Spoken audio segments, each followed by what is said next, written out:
Түркістан облысы Анвар Исмаилов атындағы кәсіптік колледжі. Сәлеметсіздер ме, құрметті білім алушылар. Бүгінгі жаңа тақырыбымыз ою-өрнектердің түрлері деп аталады. Пәні бейнелеу өнері негіздері және оқыту әдістемесі. Оқытушы Алиева Мақпал Бекбосынқызы.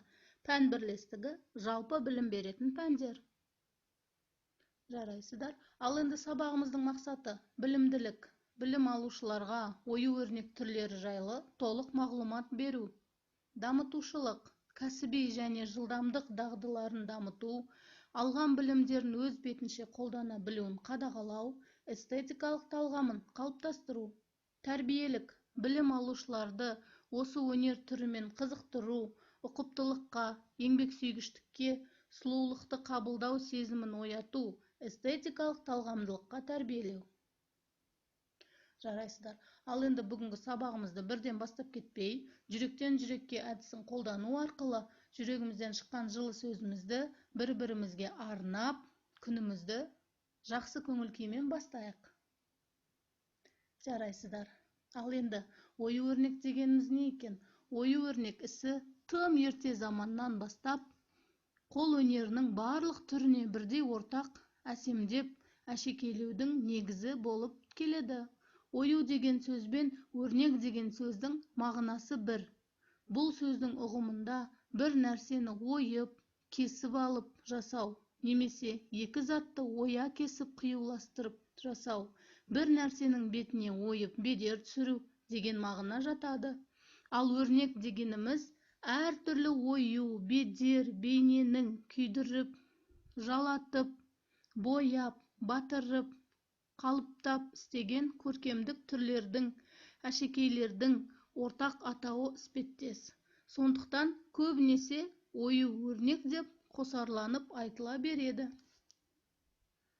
Ал енді ою деген сөзбен өрнек деген сөздің мағынасы бір болғанымен, көркем өнерде қолдану қызметін ескеру қажет. Ою, сырмақ, текемет, түскиіз, аяққап, төсекқап, тағы басқа үй жиһаздарына байланысты қарастырылса, кейде сырмақ, аяққап, кесеқап, төсекқап сияқты бұйымдарға әр түсті жіптерден таспалап өрнек тігеді. Өрнек бұйымдардың бетіне бөлек басылады. Мысалы, текемет, алаша, сырмақ, тағы басқанда оның бетіне басқа түсті жүннен өрнек салған. Ою сөзінің ұғымы бір нәрсені ойып, кесіп алып жасау, немесе екі затты оя кесіп қиюластырып жасау, бір нәрсенің бетіне ойып, бедер түсіру деген мағына береді. Қазақ халқы бір өрнекке салып, қиып алған үлгіні, үлгіге салып кескен сырмақтың қиығын ою дейді. Ал енді ұлттық ою-өрнек түрлері. Бірінші, зооморфтық ою-өрнектер, яғни мүйіз өрнектер. Екінші, өсімдік сипатты ою-өрнектер. Үшінші, геометриялық ою-өрнектер. Төртінші, космологиялық ою-өрнек, яғни ай, күн, жұлдыз бейнесі. Ұлттық ою-өрнек түрін аңғартатын зооморфтық өрнектер қазақ халқы әуел баста мал шаруашылығымен, аңшылықпен айналысуының нәтижесінде шыққан. Зооморфтық өрнектер тегінде қошқардың, сиырдың, бұғының, текенің, арқардың және тағы басқа үй және дала хайуанаттарының негізгі белгілеріне, ізіне, дене мүшелеріне байланысты шыққан өрнектер түрлері. Ал енді ұлттық ою-өрнек түрлерінің бір-бірімен үйлесімділігі мағынасына қарай 7 топқа бөліп қараған. Бірінші, ай, күн, жұлдыздарға, аспан әлеміне байланысты ою-өрнектер. Малға, малдың денесіне, ізіне байланысты өрнектер. Аңға, аңның денесіне, ізіне байланысты өрнектер. Келесі, құрт-құмырсқаларға байланысты өрнектер. Құстарға байланысты өрнектер. Жер, су, өсімдік, гүл, жапырақ, бұтақ бейнелі өрнектер. Соңғысы, қару-құралдарға байланысты өрнектер. Ал енді Әр оюлардың түрлеріне кішкене жеке-жеке тоқтала кетсек. Енді жалпы алғанда ою өрнектердің түрлері өте көп. Солардың ішінде күнделікті көбірек кездесетін, қолданыста көбірек жүретін бірнеше ою түрлерімен таныстыра кетейін. Біріншісі қошқар мүйіз. Қошқардың мүйізі тәріздес ою. Қазақтың байырғы мал шаруашылығымен айналысқан халықтың өмір салтымен байланысты туындаған ою. Міне қараңыздар, қошқар мүйіз оюы. Келесі қос мүйіз ою. Өрнегі қойдың, ешкінің, сиырдың екі мүйізін ғана бейнелейді және кейде ырғақ, кейде ілмек деп те аталатын оюларды қос мүйіз дейді. Үй жиһаздары мен тұрмыстық заттарды, киім-кешектерді, қару-жарақтарды безендіру үшін қолданылады.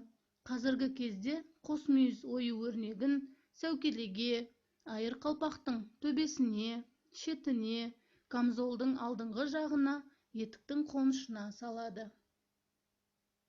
Келесі арқар мүйіз ою. Бұл ою өрнек қойдың мүйізінен бейнелейтін оюдың түрі. Бұл элемент қошқар мүйізге өте ұқсас, бірақ оған қарағанда шиыршықтанып, тармағы одан көбірек болып келеді. Кілем, түскиіз, сырмақ, кесте, киім-кешек пен үй жиһаздарында кездеседі.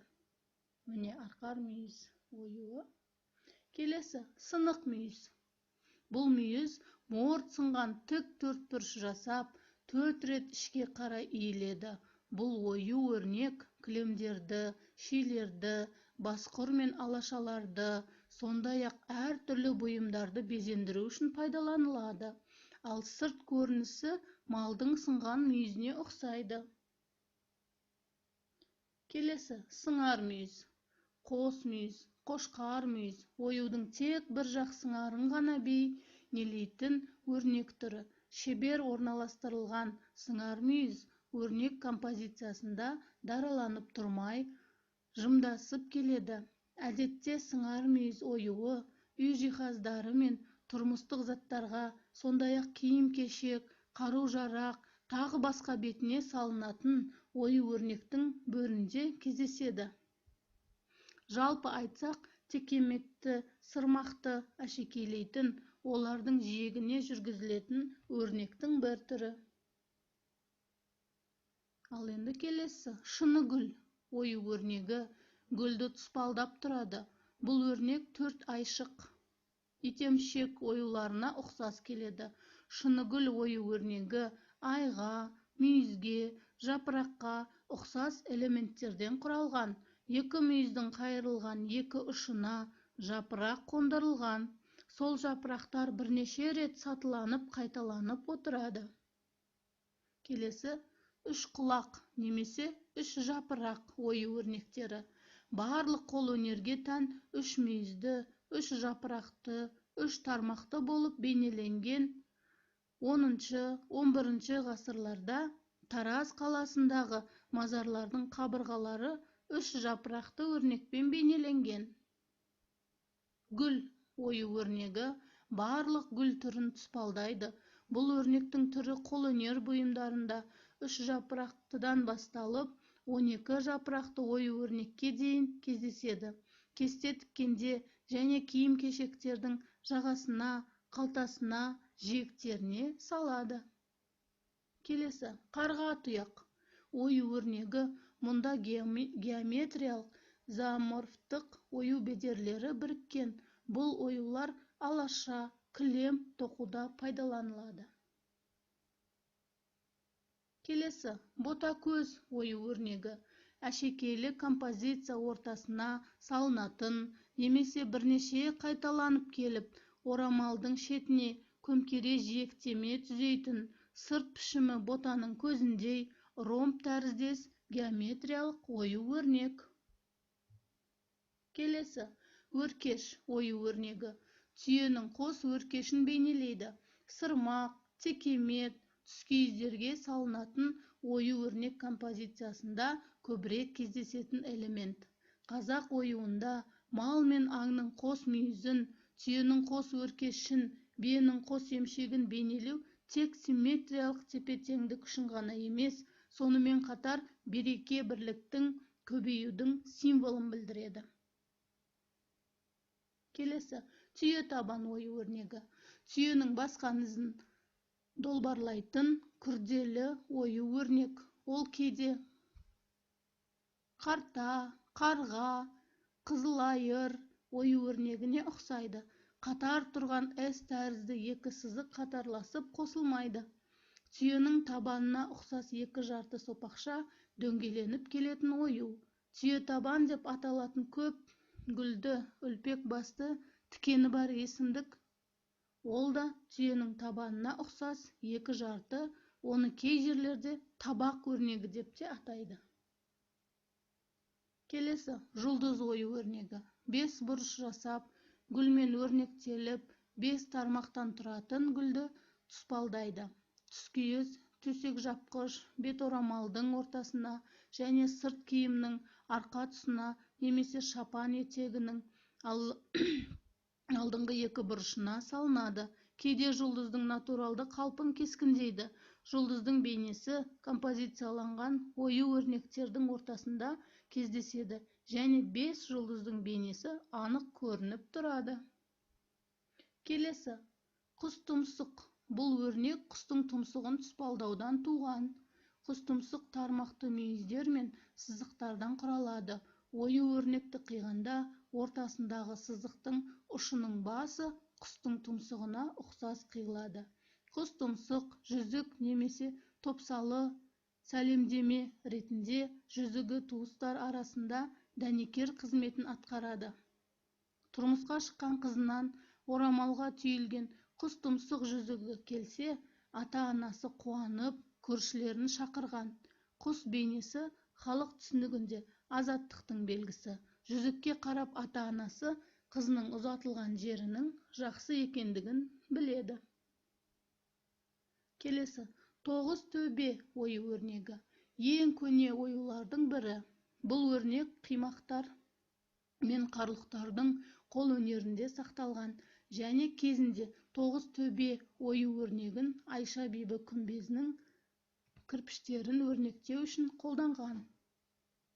Ал қазіргі кезде қазақ, қырғыз, түркмен, қарақалпақ қол өнерлерінде кездеседі. 4 құлақ оюы. Бұл ою өрнектің 4 тармағы зооморфты немесе өсімдік оюларынан құралған. Ортасы крест бейнесін жасайды. Орташа крест 4 тармағына мүйіз элементі қондырылған. Бұл өрнек ең көне оюларға жатады. Алғашқыда 4 құлақ өрнегі Пазырық қорғаннан табылған. 4 жұмбақтан дөңгелек, 4 бұрыш, 4 жапырақ құрайтын ою өрнектер жасалады. Бұл оюлар кебежеге, жүк аяққа, аяққапқа, батырлар шапағатына, жауырынына, қалқанға, шалбардың тізе тұсына салынады. Шет ою өрнегін шексіздікке ұластырар ою деп те атайды. Өрнектің бір элементі шексіз қайталана береді. Есіктің текемет, сырмақ, кебеже, киім-кешек пен ыдыс аяқтың жиегіне салынады. Келесі, шұғыла. Шолпан жұлдыздың бейнесі.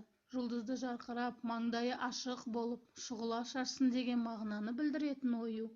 Келесі, жұлдыз. Бұл өмір сапарында жұлдыздың оңынан туып, аспан тәңірінің қолдауында бол деген мағынада кездеседі. Айшық, бітпес оюларының да мағынасы сол сияқты. Ал енді құрметті білім алушылар, сіздерге тапсырма. Берілген үлгінің бірін жасаңыздар. Біздің сабағымыз бейнелеу болғандықтан, осы үлгіге қарап берілген оюларды бейнелейсіздер. Қағаз бетіне түсіресіздер. Жарайсыздар. Ал енді бүгінгі сабағымызды қорытындылай келе, сіздерге қалай түсінікті болғанын анықтайық. Алақан әдісін пайдаланайық. Не ұнады, жаңа не білдім, не жөнінде ойландыңыз, өз қоржыныма не аламын, келешекте мен не қалаймын деген сияқты сұрақтарға осы әдістер арқылы жауап береміз. Жарайсыздар. Назарларыңызға рахмет. Сау болыңыздар.